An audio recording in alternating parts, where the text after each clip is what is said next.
पहले जारी हो जाती है, वहां अलग सिस्टम है, वहां युगांडा के रूल चल रहे हैं कि रेलवे हो, चाहे एसएससी हो, चाहे बैंक हो, चाहे शिक्षकों की भर्ती हो। आपको भी पता होगा जब कोई भर्ती निकलती है तो उसके लिए बजट पहले आवंटित हो जाता है, और ये भर्ती निकलने के बाद उन भर्तियों को 4-4 साल तक टाल देते हैं। आपको पता है कि वो बजट कहां इस्तेमाल होता है?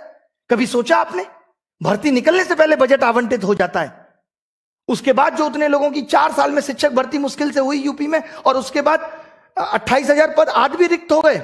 वहां कट रेट अगर 100 हो गया तो गाड़ी कम यूज करो, ठीक है, कम कर लेंगे यूज। कल को अनाज महंगा हो जाएगा तो क्या एक टाइम का खाना खा लोगे?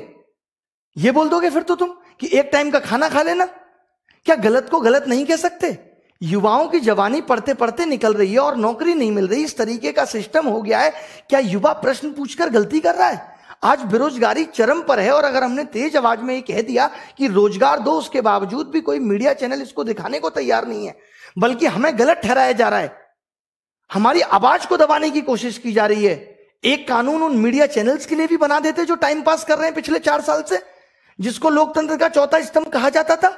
टाइम पास पे कोई कानून नहीं बना, और अब आप कह रहे हो कि जाके अपने अपने क्षेत्रों में काम करो, खेती करें। मान लो खेती कर भी लेंगे तो क्या होगा? किसानों के आंदोलन में बैठे होंगे, और उसके बाद क्या कहा जाएगा? शिक्षित होकर गुनाह कर दिया। क्या गारंटी देते हो कि शिक्षा में भ्रष्टाचार नहीं होगा? दे दो, हम खत्म कर देंगे आंदोलन। क्या सिस्टम बना दिया है, यहां नौकरियां बिक रही हैं, सब कुछ आपके पास तो डिजिटल है, डिजिटल इंडिया है, फिर भ्रष्टाचार क्यों बढ़ रहा है? फिर क्यों ट्रांसपेरेंसी सिस्टम में नहीं आ पा रही? जो पेपर लीक हो जा रहे हैं एग्जाम का, 3-3 साल तक पता नहीं चल रहा है। ये सिर्फ एक एग्जाम में नहीं है, ये हर एग्जाम का हाल है। आज अगर युवा रोजगार मांग रहा है तो लोग उसकी काबिलियत पे उंगली उठा रहे हैं। अरे किसने बनाया उसे काबिलियत? किसने दी उसको 10th में 80% और 12th में 90%? मैंने बनाया था ऐसा सिस्टम कि सबके 90% आ जाए। मैंने बनाया था ऐसा पेपर कि सबको 200-200 नंबर आ जाए, और उसके बावजूद भी सिलेक्शन नहीं होगा। और फिर उसके बाद आप काबिलियत पूछोगे?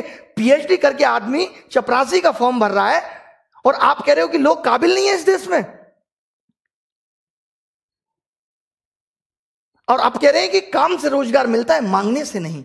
तो आप भी वोट नहीं मांगते, आप भी ये नहीं कहते कि वोट दो, मोदी सरकार ही आएगी, अब की बार मोदी सरकार। आपने भी तो वोट मांगा था। अब अगर हम